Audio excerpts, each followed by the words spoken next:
औज़ु बिल्लाहि मिनश्शैतानिर्रजीम बिस्मिल्लाहिर्रहमानिर्रहीम। टाठो बच्चो, आज ऐसे जानवर वुछित लेसनस 3 क्वेश्चन करूँ।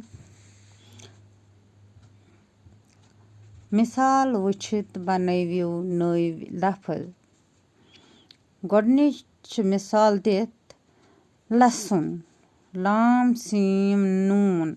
यह रलयित लेखुन लहसुन। ब्याक बे सीन नून लेखो इत पट बसुन।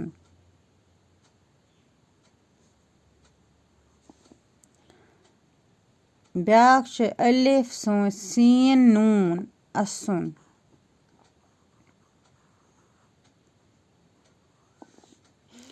ब्याक ख सीन नून खसुन।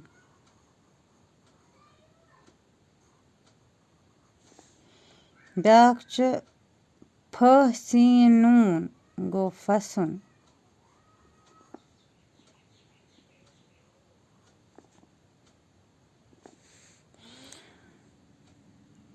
सवाल नंबर 4। मिसाल वुछित बनयु लफ्ज़। वुछित बच्छ हति, बच्छ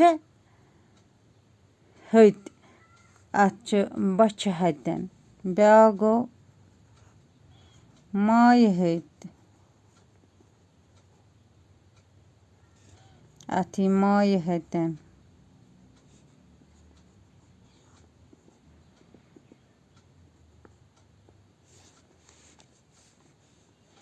लोल हति,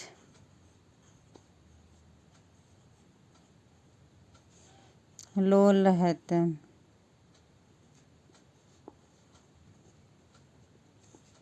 शोक हति,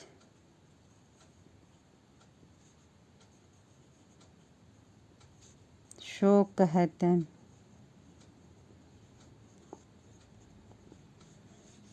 त्रेश हति,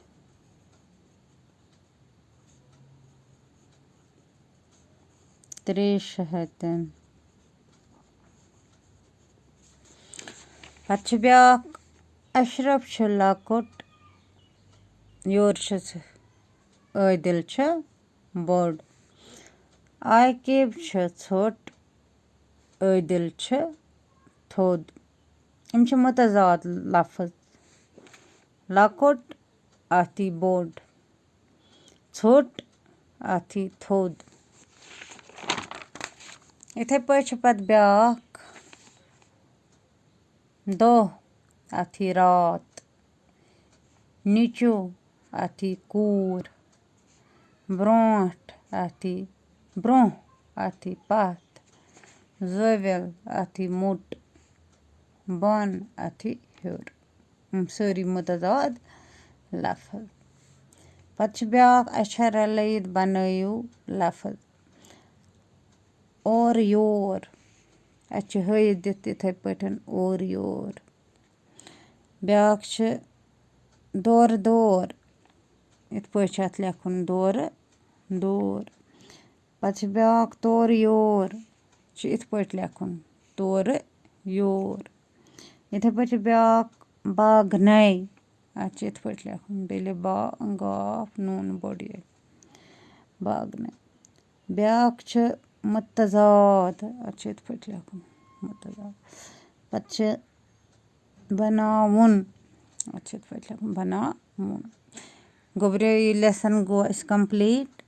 लिख दो कॉपी पे। खुदा हाफिज।